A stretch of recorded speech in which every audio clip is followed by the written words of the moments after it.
So I'm reading through the business plan, and the business plan calls for the making of large acrylic cups of lemonade that are going to be put in front of 10 businesses in Tulsa. And if you pay $100 one time, you can fill up at any of those 10 locations all summer, unlimited refills. All the money goes to this. And he is 10.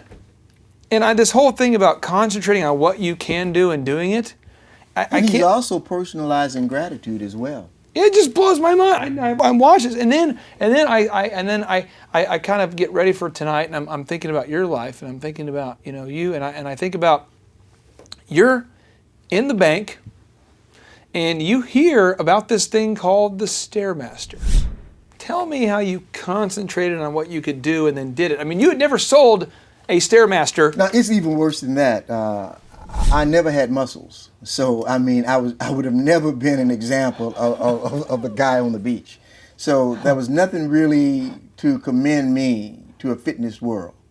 But once I heard what was happening with this company, and had a chance to go out and visit the company, and really buy into the sincerity of the owners and what they were trying to do, and to really sit and listen at the guy who actually invented the machine, I said to myself, wait a minute, I think I can help these guys.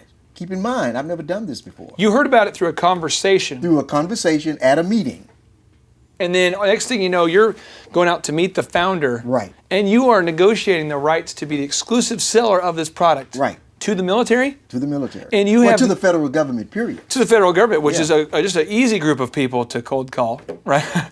Not really. No, it's a process. I mean, they have. It's a process. There's some accountability. You got to get there. And so, but you were like, I'm going to do it. So you concentrated on what you could do.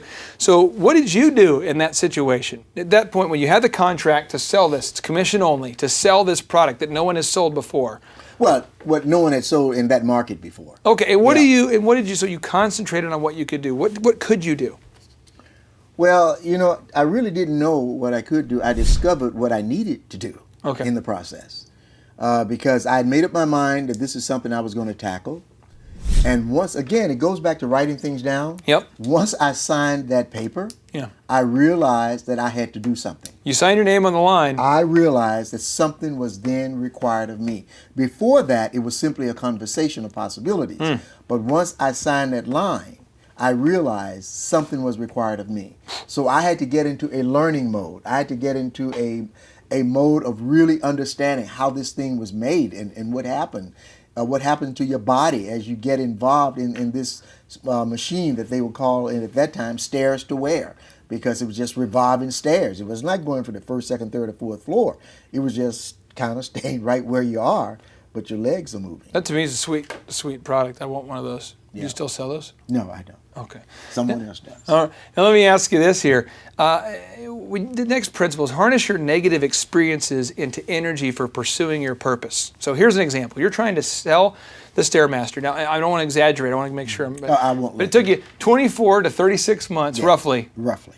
Before you sold even one. Yes. You had to have got a little bit frustrated, right? I mean, I got a lot of frustration. So how did you harness your negative experiences of the rejections into additional energy to pursue your passion? Well, maybe for me it would be different for someone else. But, I kind of come to the conclusion, Clay, if you could survive picking cotton for as many years as I did, you can sell a Stairmaster.